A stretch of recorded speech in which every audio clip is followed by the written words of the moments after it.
Hello student, welcome to our YouTube study channel applied science study point.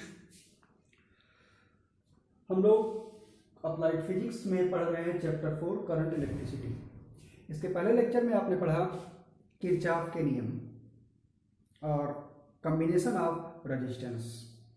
Combination of resistance में हमने देखा कैसे हम तुल्य प्रतिरोध ज्ञात करते हैं। किरचॉफ के दो नियम पढ़े हम लोगों ने, फर्स्ट लॉ और सेकेंड लॉ। फर्स्ट लॉ को क्या कहा जाता है? संधि का नियम, जंक्शन लॉ। सेकेंड लॉ को क्या कहते हैं? बंद पास का नियम, law of close circuit. Okay, तो फर्स्ट लॉ हमारा आधारित है आवेश संरक्षण पर, कंजर्वेशन ऑफ चार्ज पर, और सेकेंड लॉ जो आधारित है वो आधारित है ऊर्जा संरक्षण पर, conservation of law of energy conservation या कंजर्वेशन ऑफ एनर्जी पर। ठीक है, हाँ। सेकेंड लॉ में हमने देखा था कि सेकेंड लॉ क्या आता है आपका, sigma I R equal to sigma E, अर्थात किसी परिपथ में उसके परिपथ में संगत प्रतिरोधों में बहने वाली धारा और प्रतिरोध के गुणनफलों का बीजगणितीय योग उस परिपथ में लगे सभी वैद्युतवाहक बलों के बीजगणितीय योग के बराबर होता है। ठीक है, तो जो बंद परिपथ होता है, बंद परिपथ में जब हम कैलकुलेशन करते हैं तो वहां पे हमें कुछ जो साइंस होते हैं पॉजिटिव या नेगेटिव, उसके लिए हमें कुछ रूल्स जानने होंगे।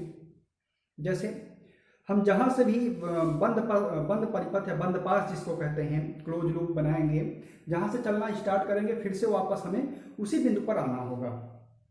ठीक है, तो अब जब चलना स्टार्ट करेंगे तो अगर हम धारा की दिशा में बढ़ रहे हैं, धारा की दिशा में चलते हैं, तो धारा की दिशा में जब चलेंगे तो हमेशा वोल्टेज विभव में कमी होगी, डिक्रीज करेगा। ठीक है, वोल्टेज ड्रॉप होगा।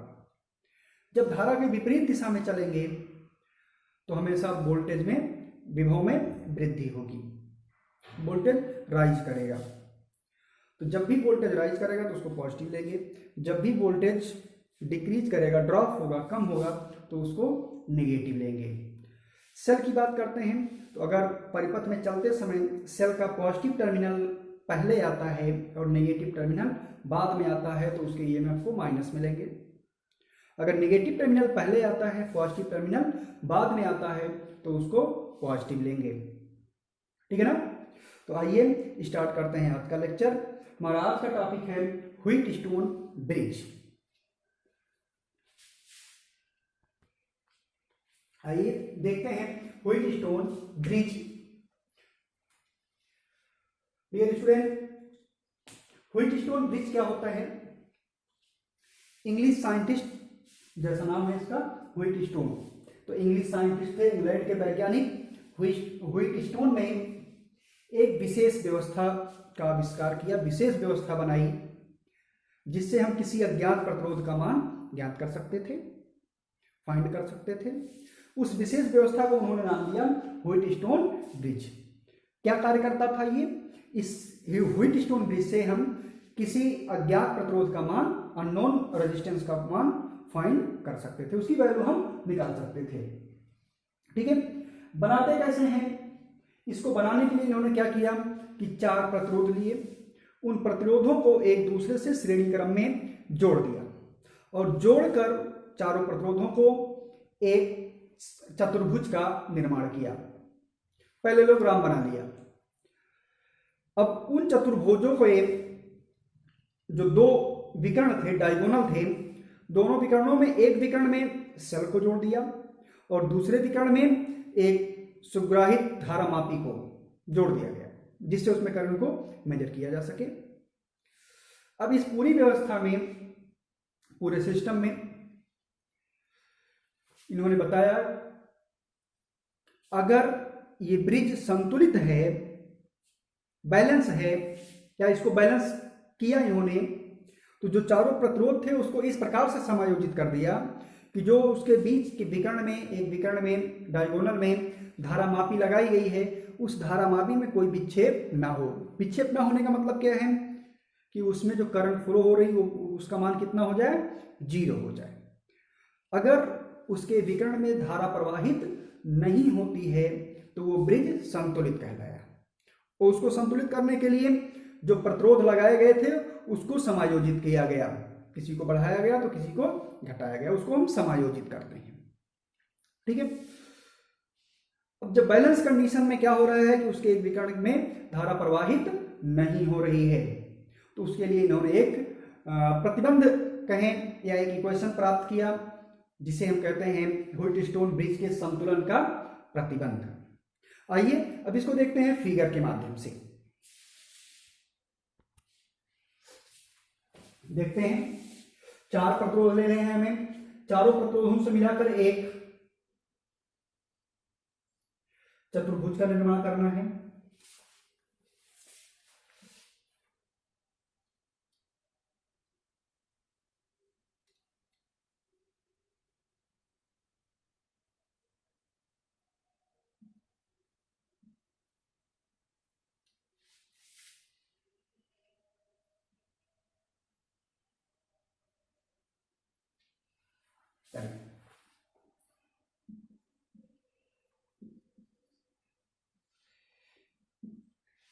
चार प्रतिरोध ले लिए हमने, चारों को इस प्रकार से जोड़ा श्रेणी क्रम में कि इनसे एक चतुर्भुज का निर्माण हो जाए।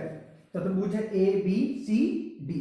अब इसमें 2 विकर्ण हैं, एक होगा ए सी, दूसरा होगा बी डी। तो इसके दोनों विकर्णों में क्या करना है, एक विकर्ण में बैटरी को जोड़ना है और दूसरे विकर्ण में धारामापी को जोड़ देना है। तो इसमें हम धारामापी को जोड़ देते हैं, ये जी गैल्वेनोमीटर।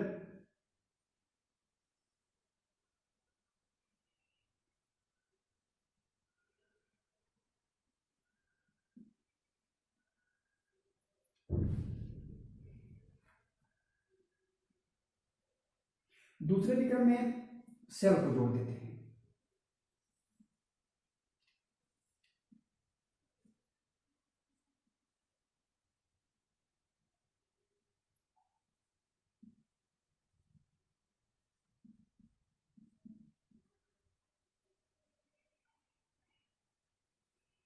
प्रतिरोधों को नाम दे देते हैं, ये है पी क्यू आर और एस। ठीक है। उन्होंने क्या किया, जैसे ही व्यवस्था बनाई, यहां पे एक कुंजी है एस, बैटरी लगी है जिसका ईएमएफ है ई, 4 प्रतिरोध हैं। पहला प्रतिरोध कितना है, पी ओम का, दूसरा क्यू ओम का, तीसरा आर ओम का और चौथा एस ओम का। ठीक है। इसके बीच में एक धारामापी लगाई गई है, गैल्वेनोमीटर जी। गैल्वेनोमीटर इसलिए लगाते हैं कि इसकी शुभ्रता बहुत ही ज्यादा होती है। मीटर लगाएंगे तो बहुत कम करंट अगर फ्लो होती है तो उसकी सेंसिटिविटी कम होने के कारण उसको वो डिटेक्ट नहीं कर पाता है, इसलिए हम यहाँ पे गैल्वेनोमीटर का यूज करते हैं जिससे कम से कम करंट को भी हम डिटेक्ट कर सकें। चलिए, जैसे ही कुंजी एस को बंद करते हैं बैटरी से धारा प्रवाहित होती है। मान लिया यहाँ से आई धारा प्रवाहित हुई, अब आई जाकर यहाँ से 2 भागों में बढ़ जाती है जंक्शन ए से। कुछ पार्ट इसका इस तरफ चला जाता है, कुछ पार्ट इसका इस तरफ चला जाता है। आई से मान लिया यहाँ पे हो गया I1, I1 धारा चली जाती है आर की तरफ और I2 धारा प्रवाहित हो जाती है पी की तरफ। अब I1 धारा पहुंच जाती है बिंदु डी पर और I2 धारा पहुंचती है बिंदु बी पर। अब अगर ब्रिज संतुलित नहीं है तो इसमें भी कुछ धारा प्रवाहित हो जाएगी। मान लिया हमने यहाँ पे आ जाती है IG धारा, गैल्वेनोमीटर में जा रही है IG। तो कितनी धारा बच रही है यहाँ पे जो बिंदु सी की तरफ जो धारा जा रही है क्यू प्रतिरोध में, वो है I2 माइनस IG। ठीक है। पॉइंट डी पर 2 धाराएं आ रही हैं, IG ऊपर की ओर से आ रही है, I1 इधर से जा रही है। तो यहां से दोनों धाराएं मिलकर बिंदु सी की ओर जाएंगी। तो इसमें कितनी धारा प्रवाहित हो रही है, I1 plus IG। Okay, I1 plus IG। अब यहाँ पे I1 प्लस IG और I2 माइनस IG ये मिलकर फिर से क्या बना देंगी, I1 plus I2। I1 plus I2 किसका पार्ट है, I का। तो यहां से फिर से I धारा परिपथ में बैटरी में वापस आ जाती है नेगेटिव टर्मिनल की तरफ। ठीक है। लेकिन अगर इसको बैलेंस कर देते हैं तो Ig का मान क्या हो जाता है, 0 हो जाता है। और इन्होंने जो प्रतिबंध प्राप्त किया, अगर विभवांतर निकाला A से B के बीच, A से D के बीच, B से C के बीच और D से C के बीच, ये विभवांतर निकाल के इसका मान जो निकाल लिया, प्रतिबंध की अवस्था जो निकाली वो आ गया P by Q equal to R by S। ये बैलेंस कंडीशन, संतुलित अवस्था, संतुलित अवस्था, बैलेंस कंडीशन। जहां इन्होंने P और Q को क्या कहा, P और Q को कहा इन्होंने अनुपातिक भुजाएं। P और Q क्या है, अनुपातिक भुजाएं हैं, ये दोनों एक दूसरे का अनुपात रहेंगे। R और यस को क्या कहा, R है ज्ञात भुजा और यस है अज्ञात भुजा। तो हम अगर प्रतिरोध के रूप में बात करें तो P और Q क्या है, अनुपातिक प्रतिरोध, R और यस क्या है, ज्ञात और अज्ञात प्रतिरोध। तो अब हम इसका यूज कैसे करेंगे, P और Q क्या है, ये अनुपातिक हैं, इनका अनुपात हम बराबर कर लेंगे P बाई Q, जो भी रेशियो रखना चाहेंगे बैलेंस कर लेंगे। R क्या होगा, कोई एक ज्ञात प्रतिरोध लगाएंगे। यस क्या होगा, जिस प्रतिरोध का मान हमें ज्ञात करना है उसको यहां पर फिट करेंगे, ठीक है ना। अगर P by Q equal to R by S आता है तो ये ब्रिज संतुलित है। P Q की वैल्यू, R की वैल्यू ये रख के हम यस की वैल्यू फाइंड आउट कर सकते हैं यहां से, ठीक है। आइए अब इसको देखते हैं, इसके संतुलन की अवस्था किरचॉफ के नियमानुसार कैसे प्राप्त करते हैं, ठीक है। ये हमें फाइंड करना है।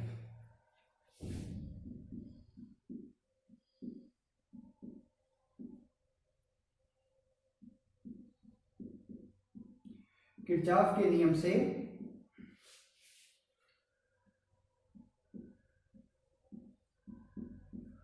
व्हाइटस्टोन ब्रिज का संतुलन या ब्रिज के संतुलन का प्रतिबंध,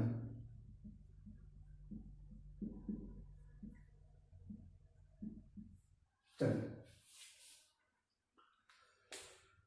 ब्रिज के संतुलन का प्रतिबंध प्राप्त करना है। सबसे पहले किरचॉफ का पहला नियम, जंक्शन ए पर, जंक्शन ए पर क्या मिल रहा है, I इक्वल टू आने वाली और जाने वाली धाराओं का योग आपस में बराबर होता, आने वाली धारा बराबर होती है जाने वाली धारा पे। तो जंक्शन ए है, जंक्शन ए की तरफ कौन सी धारा जा रही है, I, जंक्शन ए से दूर कौन कौन सी धारा जा रही है, I1 प्लस I2, ठीक है ना। तो ये मिल गया हमें इक्वेशन नंबर 1 किरचॉफ के प्रथम नियम से।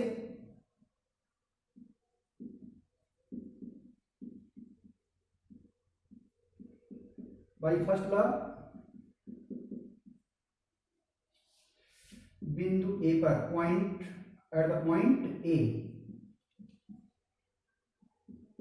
I equal to I1 plus I2, equation 1।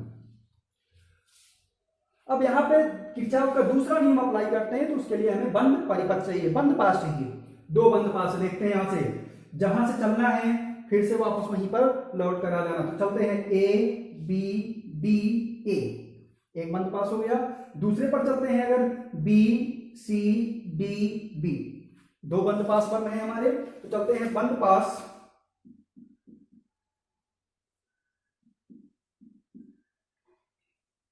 A B D A में,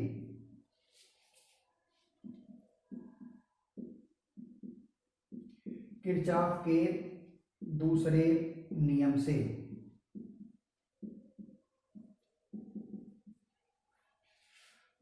bye Kirchhoff second law, enclose circuit A B D A, क्या मिलेगा हमें, ए से चलना शुरू कर रहे हैं, ए से बी पर चलते हैं, ए से बी पर चलते हैं तो कितनी करंट फ्लो हो रही है, ए से बी के बीच में I2, प्रतिरोध कितना है P, ये हो गया I2 P, प्लस में होगा या माइनस में होगा। अभी बताया था हमने कि जब भी धारा की दिशा में चलेंगे तो उसको माइनस लेंगे, धारा के विपरीत चलेंगे तो उसको प्लस लेंगे। क्यों? क्योंकि जब भी धारा की दिशा में चलेंगे तो वोल्टेज ड्रॉप करेगा, विभव कम होता जाएगा।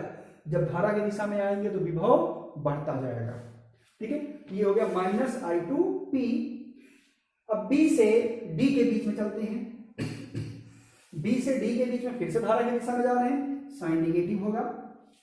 कितनी करंट फ्लो हो रही है? IG। कहां से होकर जा रही है? गैल्वेनोमीटर से। तो इसको लिख लेते हैं IG into capital G, G for galvanometer. अब कहा जाना है D से A की ओर जाना है। इस बार धारा जा रही है D की ओर, हम जा रहे हैं D से A की ओर, तो ये हो जाएगा प्लस में। प्लस कितनी धारा आ रही है? I1। प्रतिरोध कौन सा लगा है? R। अब कोई धारा और प्रतिरोध नहीं बचा, जहां से चल रहे थे वहां पर वापस आ गए। ये तो हो गया सिग्मा IR इक्वल टू होता है सिग्मा E। ध्यान रखेंगे नियम क्या होता है? सिग्मा IR इक्वल टू सिग्मा E से। ये रूल फॉलो कर रहे हैं, इसी पर चल रहे हैं। सिग्मा IR हो गया, I और R का बीजगणितीय योग।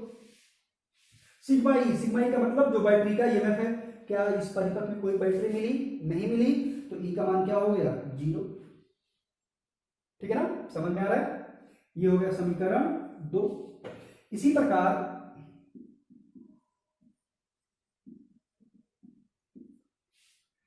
बंद पास बी सी डी बी में, ठीक है ना, बी सी डी बी में, बी सी डी बी में। फिर से चलते हैं, बी से सी पर जाते हैं।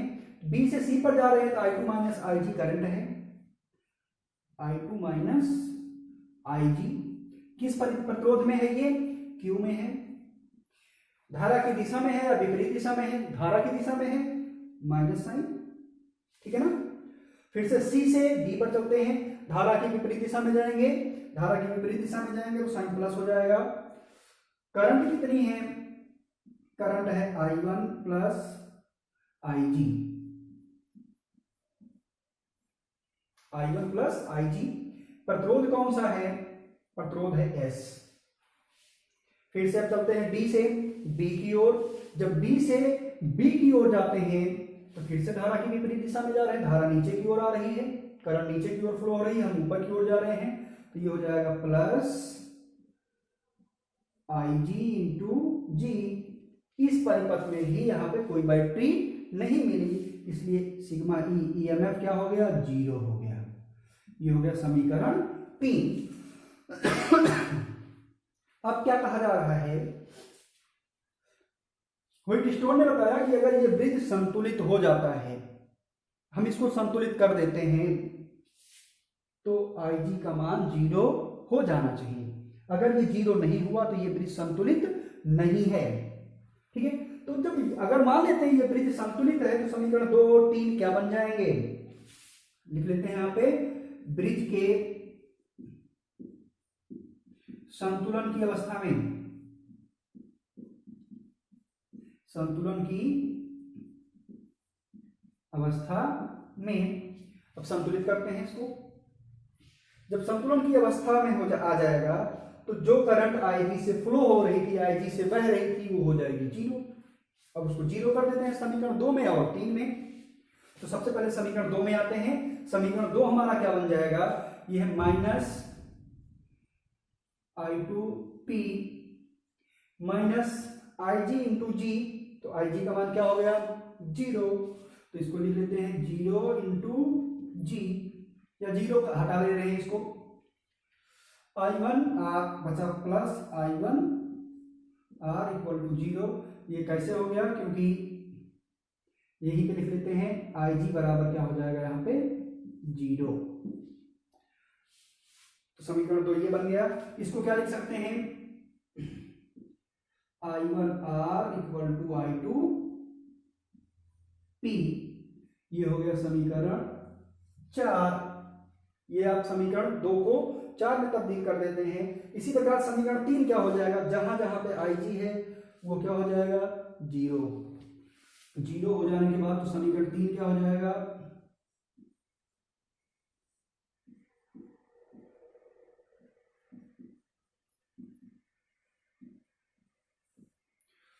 समीकरण 3 क्या बन जाएगा, आई जी जीरो हुआ तो यहां बचा minus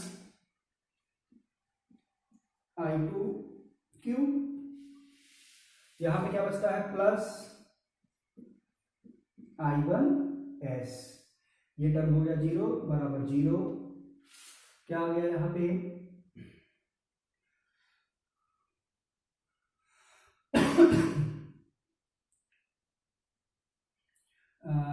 I1S equal to I2 Q, समीकरण 5, ठीक है ना। चलिए आगे देखते हैं, तो इसको मिटा सकते हैं,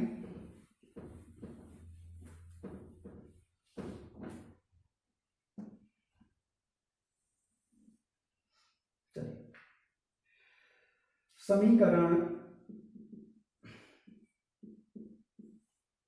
4 को समीकरण 5 से भाग देने पर, समीकरण 4 divided by equation 4 divided by equation 5,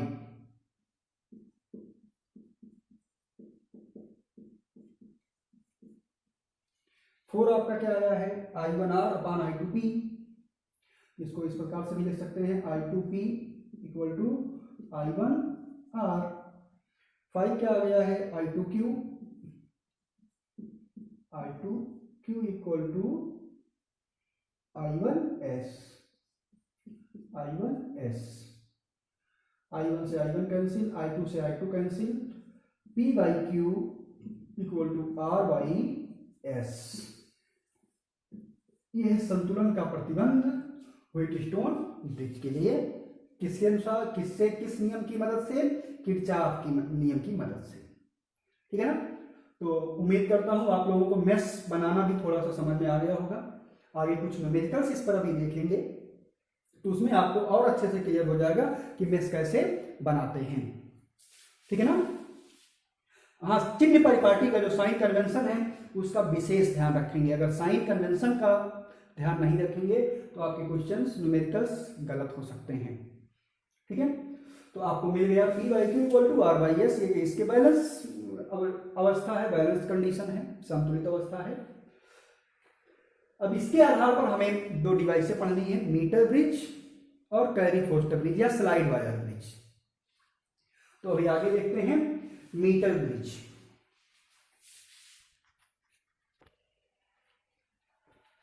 आइए देखते हैं अब मीटर ब्रिज।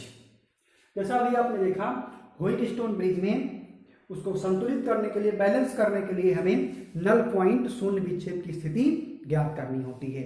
शून्य विक्षेप क्या होता है, नल पॉइंट क्या होता है, शून्य विक्षेप का मतलब ऐसी स्थिति जब जो धारामापी उसमें लगाई गई है उसमें कोई विक्षेप ना हो, कोई करंट फ्लो ना हो।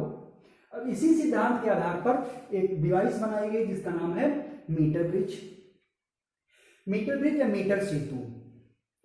मीटर ब्रिज इसे क्यों कहा जाता है, क्योंकि मीटर ब्रिज में किसी तार का प्रतिरोध ज्ञात करने के लिए इसमें पहले से 1 मीटर का मैग्नीन या कांस्टेंटन का तार लगा होता है, इसलिए इसे मीटर ब्रिज कहते हैं, क्योंकि इसमें जो तार लगा होता है पहले से उसकी लंबाई कितनी होती है, 1 मीटर।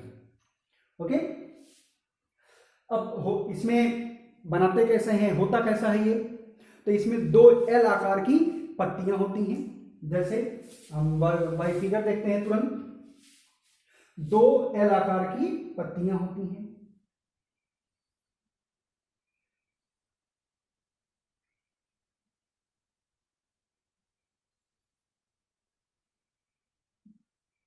जिसमें 2 संयोजक पेच लगे होते हैं, एक पेच ऊपर की जो डॉट पॉइंट आप देख रहे हैं, दूसरा पेच यहाँ पे ये दूसरा डॉट पॉइंट देख रहे हैं आप, ये 2 संयोजक पेच लगे हुए हैं। इसके ठीक सामने ऐसे ही दूसरी एल आकार की पट्टी होती है, तांबे की होती है, ये भी कॉपर की।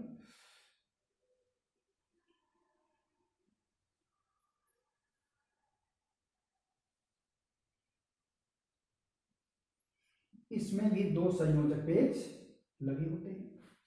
अब जो इनके बीच खाली स्थान बचा, इसमें एक और ब्लेड होती है, एक और पत्ती होती है जो स्ट्रेट होती है, सीधी होती है। इसमें 3 संयोजक पेच होते हैं, एक यहाँ एक यहाँ, मतलब 2 किनारों पर होता है और एक बीच में होता है। ठीक है, ये 3 पत्तियां हो गई, 3 पत्तियां होती हैं। अब इसको किसी आधार पर लकड़ी के बॉक्स पर इसको फिट कर देते हैं। जो नीचे के संयोजक आकार की पत्तियां हैं दोनों, जो नीचे के पेच लगे हैं, इनमें 1 मीटर लंबा मैग्नीन या कांस्टेंटन का तार जोड़ दिया जाता है। ये लंबाई यहां से यहां तक की कितनी है? 100 सेंटीमीटर।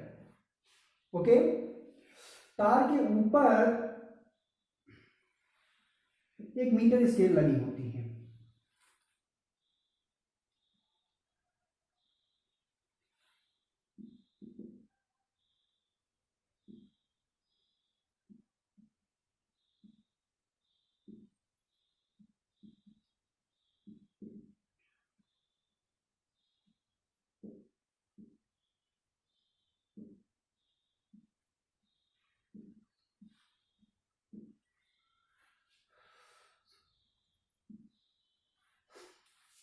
इस प्रकार से 1 मीटर स्केल लगी हुई है।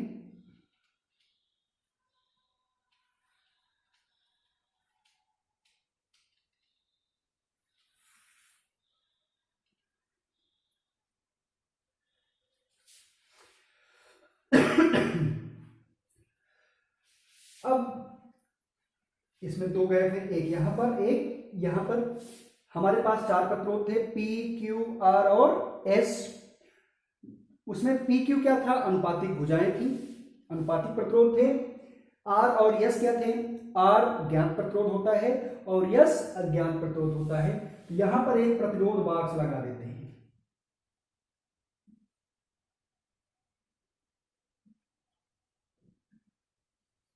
ठीक है ना, ये है R, जिसको कहते हैं प्रतिरोध बॉक्स, रेजिस्टेंस बॉक्स।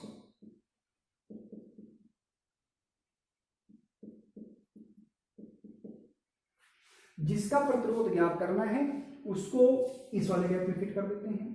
जिस तार का प्रतिरोध ज्ञात करना है हमें, जो अननोन है, अननोन वाले को क्या कहा जाता है? एस। ये क्या है? अज्ञात प्रतिरोध।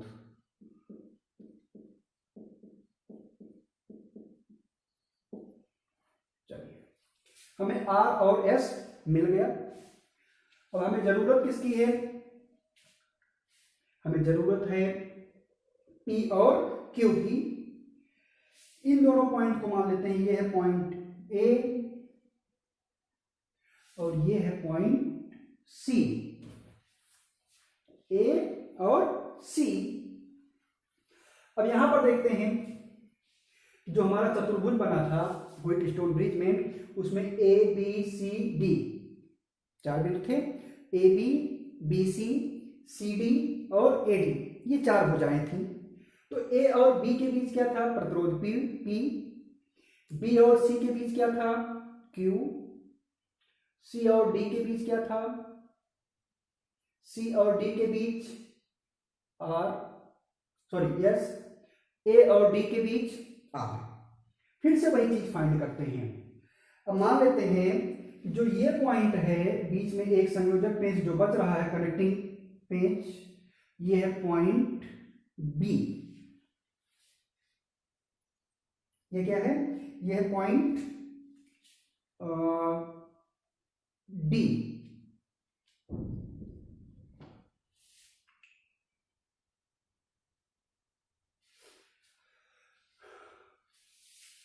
अब डी से कनेक्ट करते हुए हम डी से आते हैं, कहीं पे पॉइंट बी खोजना है हमें।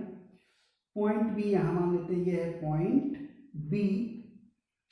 अब इसको कनेक्ट कर देते हैं, इसमें गैल्वेनोमीटर लगा देते हैं जी।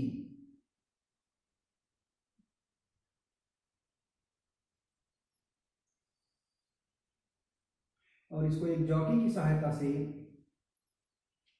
कनेक्ट कर देते हैं तार एसी पर। ठीक है।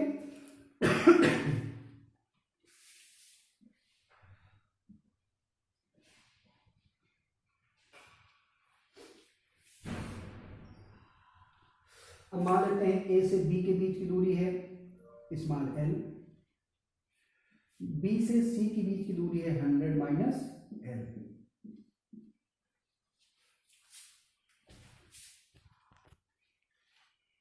चलिए, तो डी को गैल्वेनोमीटर की सहायता से पॉइंट बी पर कनेक्ट कर दिया, जहां पे एक स्लाइडिंग जॉकी लगाई गई, सर्पी कुंजी।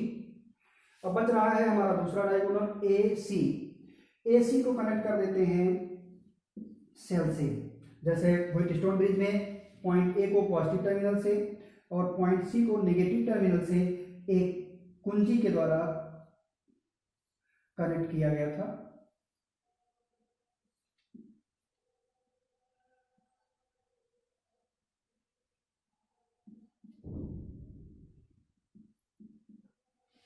एक बार फिर से देख लेते हैं।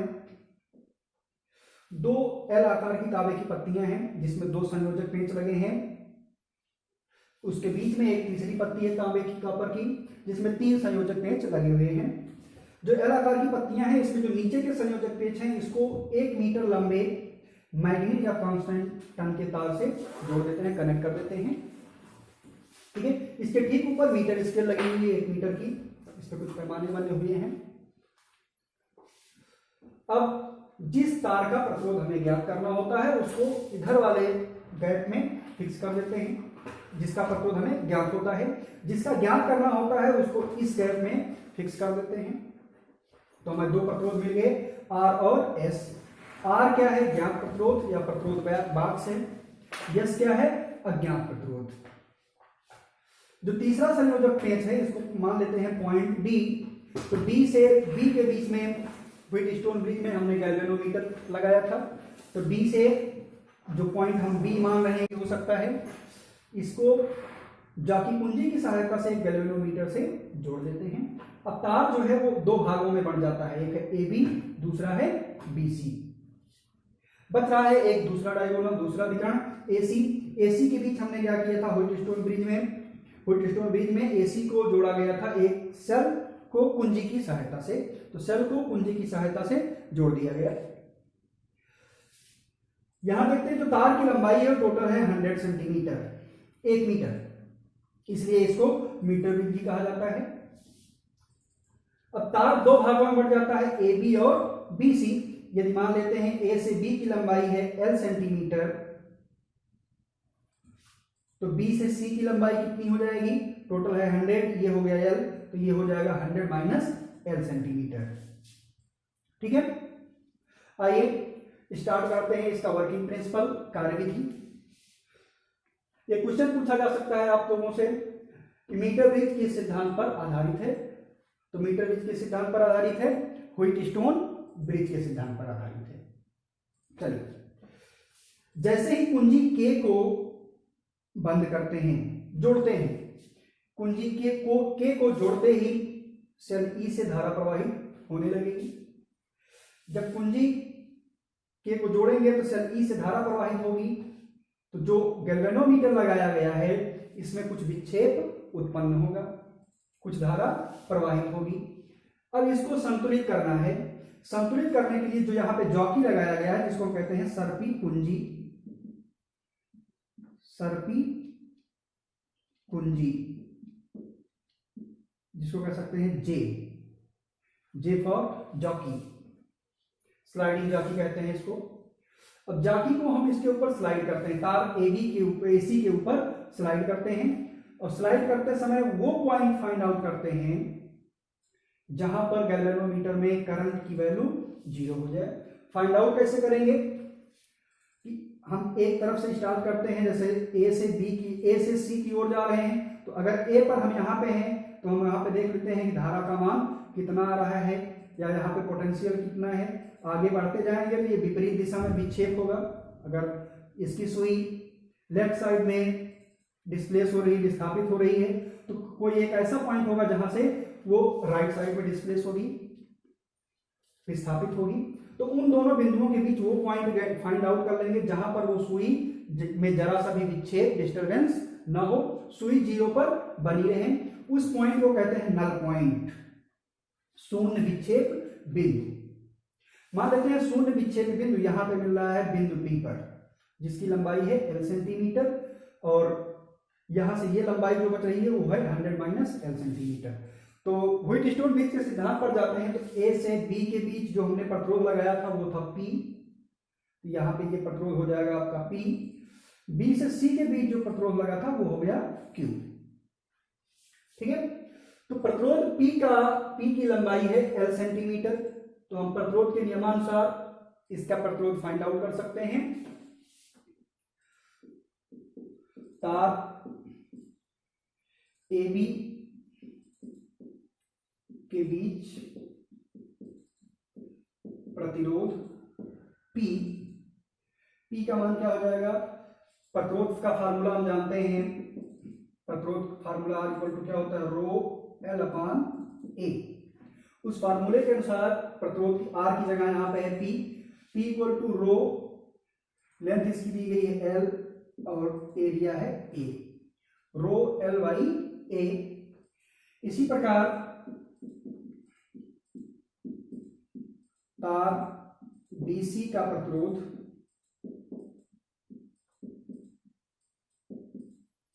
Q, तो Q का मान क्या हो जाएगा, Q इक्वल टू रो, जहां इसकी लंबाई L थी वहां पे उसकी लंबाई क्या है 100 माइनस L अपॉन A। तो P और Q का प्रतिरोध का मान आ गया। अब मानते हैं कि यहाँ पर अगर ये B पॉइंट नल पॉइंट है, शून्य विक्षेप की स्थिति है, तो गैल्वेनोमीटर में कोई धारा प्रवाहित नहीं हो रही है, तो Wheatstone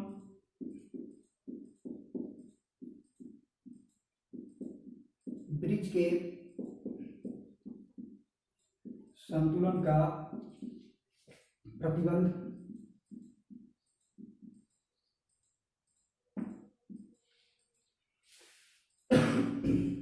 P by Q equal to R by S. P और Q की वैल्यू पहले से ही फाइंड आउट कर रखी है हम लोगों ने। अगर इसको बना लें इक्वेशन 1, तो P बाई क्यू, अगर P बाई क्यू निकालना चाहते हैं तो P बाई क्यू क्या हो जाएगा, यहां से P by Q equal to rho L by A upon rho 100 minus L by A.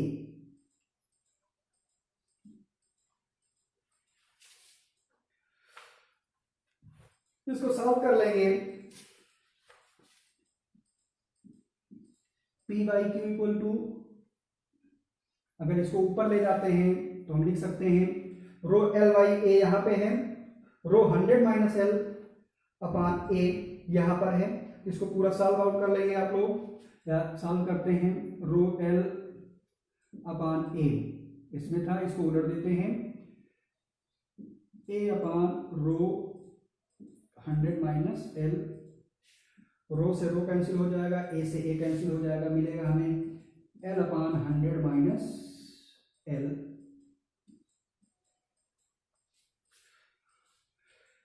P by Q की ये वैल्यू इक्वेशन 1 में सब्स्टिट्यूट कर देते हैं,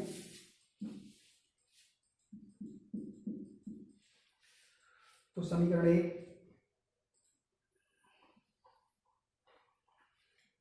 1 आपका क्या हो जाएगा,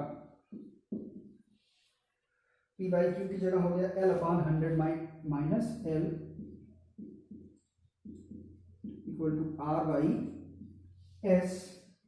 तो हमें S की वैल्यू फाइंड आउट करनी है, तो S इक्वल टू क्या हो जाएगा 100 minus L upon L into R। इस फार्मूले की मदद से हम किसी भी अज्ञात प्रतिरोध का मान ज्ञात कर सकते हैं।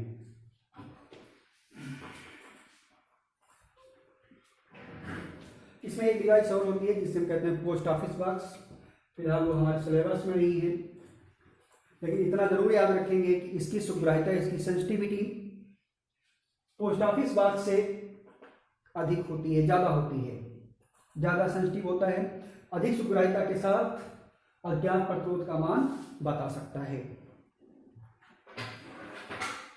तो आज के लिए इतना ही, धन्यवाद।